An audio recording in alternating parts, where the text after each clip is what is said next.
Hello children. Now we are in the chapter different ecosystem. In the previous class we have learned about what is habitat, biotic and abiotic factors. Now today's class we are going to learn about what are the changes occurring in the ecosystem. So there are different changes takes place in the ecosystem. If you see, the animals will eat the plants and higher animals will eat the herbivores. So, while they are having their food, means they are having their food and also balancing the ecosystem. What happens if the producers are increased? If the herbivores are less, the producers will increase and the carnivores also increase. Does the carnivores increase without herbivores? No, because the lack of food, the carnivores will die. Even if there are no producers, without producers, the herbivorous animals can live? No, because lack of food. So, everything means the producers, consumers must be balanced. The animals eat plants and animals. They reduce the number of organisms in the habitat. Why means? By eating the food, we are decreasing the amount. We are only eating leafy vegetables.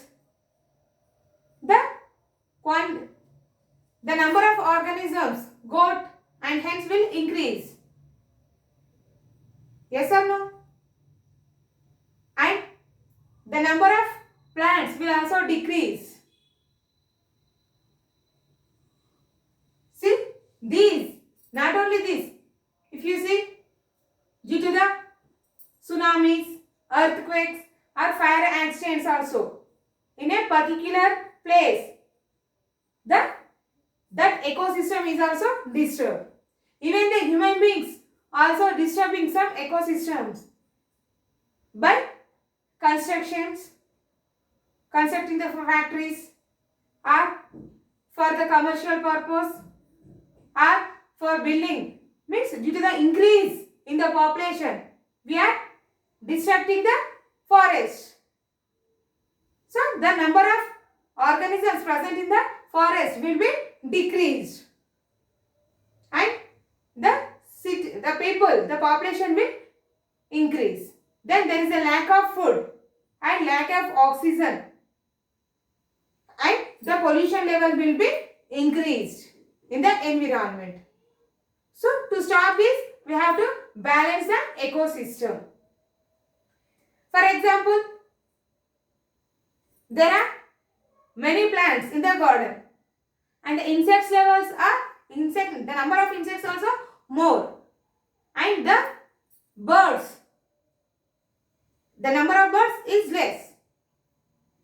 The birds will feed on the insects. The insects will feed on the plants or grass. If the number of population of the birds are increased and they will kill all the insects for their food, then what happens?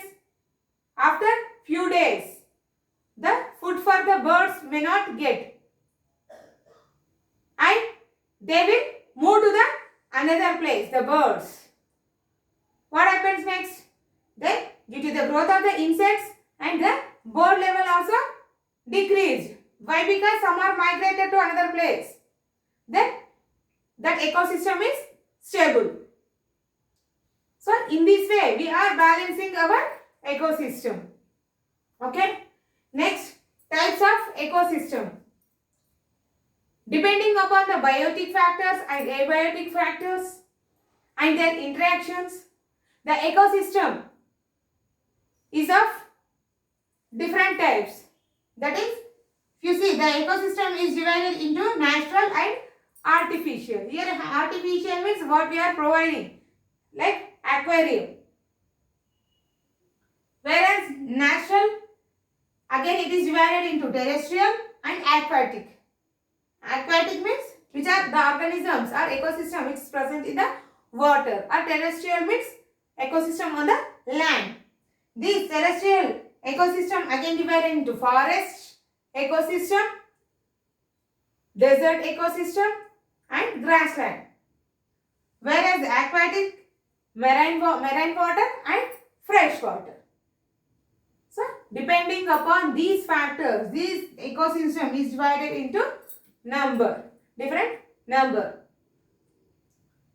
So here the living organisms which are interacting with each other and also to the physical environment, means the surrounding environment like sunlight, air, soil or water or where they are living is called a ecosystem. Means not only the organisms, means they are also interacting depending upon where they are living.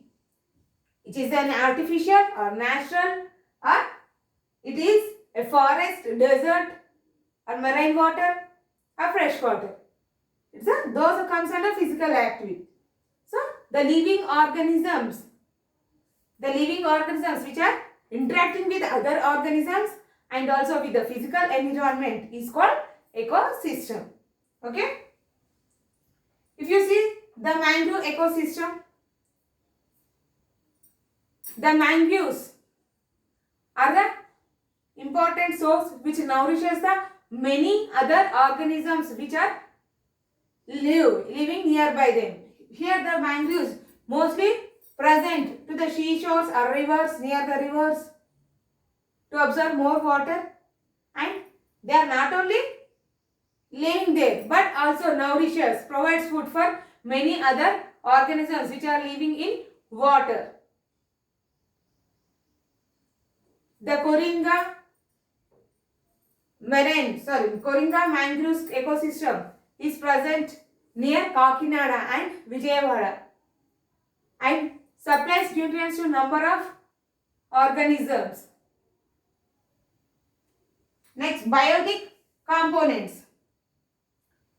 Already in the previous class itself we have discussed about the biotic components are the producers like plants, herbs, euglena, algae, spirogyra. Example for the producers are all those. They will serve food for some insects, means the next level. Consumers means the organisms which are depending on these producers. Okay, these are consumers because they are consuming them as food. Example for consumers are cow, goat, sheep or etc. And decomposers which eat the dead remains left in that ecosystem. It may be aquatic or it may be terrestrial, and cleans the environment is called decomposer. If you see the abiotic components, salt or fresh water, it may be marine water or fresh water, light, temperature, sunlight, air, soil, etc. comes under these abiotic components. Okay. So, by depending upon these, the ecosystem is defined as the fundamental unit in which biotic and abiotic factors are interacted.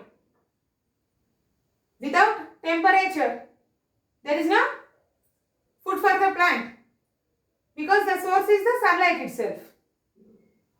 Without soil, it cannot prepare its food materials. Means there is an interaction between biotic and abiotic components. So, the ecosystem is defined as a fundamental unit in which biotic and abiotic factors are interacted. Okay. If you see, this is about the aquatic marine water and fresh water. That is nothing but how the mangrove plants will grow and nourishes the other organisms. If you see the terrestrial, the first one is the desert ecosystem. In the desert ecosystem, when compared to other parts, other areas. The desert receives less rainfall and the temperature is also more. So, all kinds of plants will not grow in the deserts. The plants like xerophytic plants. Here xerophytic means the plants which require less water are called xerophytic plants.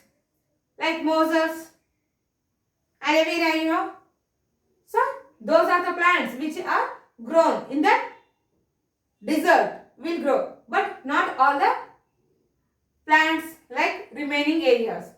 And the consumers also, xerotic conditions means which are able to live in the less water condition are called xerotic condition. For example, camel, it drinks water more at a time. When it reaches a more water place and it stores that water in the hub of the camel. If you see the camel, you can see the place where the camel stores its water for nearly 15 days. It can live without drinking water for 15 days. Why? Means this camel is adapted to live in the condition where the less water is there. Nothing but xerotic conditions. So, there is no production of producers, that is the plants, more number of plants, and the animals also less in the desert. The animals which are living are xerotic condition only, means xerotic organisms which require less water content. Means those are adapted to those areas. If you see the polar bear, it can live in the cold and minus degrees. Why? Because it is adapted to that condition. Okay. Next one, decomposers. Unlike other areas, the decomposers, fungi and bacteria will live to decompose the waste. Why? Because there is no more amount of animals are present in the desert and no flesh is available. So that some microorganisms will act as decomposers in the desert ecosystem. Next, the forest ecosystem. The forest ecosystem includes flora and fauna. Because of the greenery in the forest, we can get different number of species of each and every plant in the forest. That is a flora. We call the plants as flora and animals as fauna. If you see in the forest areas, due to the greenery, it requires more amount of rainfall and also temperature. Always the plants are just, it appears like greenery, and that sunlight also not reaches the ground due to the very close growth of the plants. We can see number of different kinds of plants in the forest ecosystem. Due to the presence of this flora, animals or insects, birds, everything, or there is an increase in the number of the organism in the forest, which helps to maintain the ecosystem equilibrium equal. If the flora are more, the fauna also more. Means the producers are more, the consumers also more. What happens if the consumers are more but producers are not there? We cannot balance the ecosystem. But in the forest, everything is more, it requires more rainfall and temperature to balance the ecosystem. And even the decomposers are present in the larger number. Okay. This is about the forest ecosystem. Next, energy source. Here, we are not getting that sun energy directly. We are having that sun energy from the producers were the plants. The plants absorb the sunlight and prepare its food materials. Okay. So, here how the food is transferred from producers to the consumers and then to the decomposers, same as the energy which is absorbed from the sunlight is transferred from the producers then to consumers and to the decomposers. Okay. So, the sunlight or energy is transferred from one level to another level, but the energy level is less. Here the energy level for the producers is more. When it transferred to consumer, there is a decrease in the energy level.